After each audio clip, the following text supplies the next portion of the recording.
So hi! Welcome and welcome back to my YouTube channel, and for today's tutorial, ituturo ko sa inyo kung paano nga ba mag-archive ng mga messages sa Messenger. But first, subscribe to my channel and don't forget to hit the subscribe button and the bell to notify you for my new updates. And if you want to learn more, just keep on watching and let's start.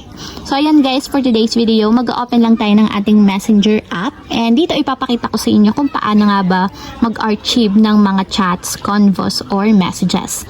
So bakit nga ba tayo nag-archive or archive? Ibig sabihin kasi niyan guys is gusto nating itago or alisin siya dito sa ating chat list. So kung ayun yung makita yung conversation na yun, pwede siyang ilagay sa archive box or archive box. So ganito lang guys yung pag-archive or archive. For example, itong group chat na to, ilalagay ko siya doon. So, ilo-long press lang natin or i-hold natin yung conversation and may magpa-pop up dyan na option. So, hanapin nyo lang yung archive. So, tap lang natin. And automatic mawawala na siya. Mapupunta na siya doon sa archive inbox. So, take note lang guys. Once na yung in-archive ninyo is naging active or may nag-chat doon, automatic mapupunta pa rin siya dito sa chat list ninyo and mawawala na siya doon sa archive ninyo. So, ibig sabihin guys is ayaw nyo lang makita yung conversation, pero once na may nag-chat doon, lalabas at lalabas pa rin siya dito sa inyong chat list. So, for example, ito namang conversation na to, ilagay ulit natin sa archive. And kapag nag-archive kayo guys, dito nyo naman siya makikita. Itatap nyo lang yung 3 horizontal lines na nandito sa upper left corner.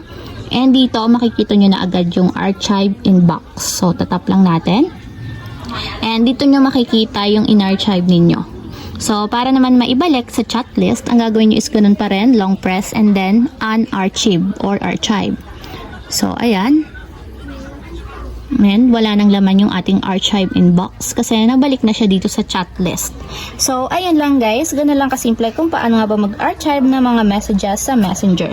If you have a question, kindly comment down below and don't forget to hit the subscribe button and the bell to notify you for my new updates. And thank you for watching! Living life, every day, late at night, not okay.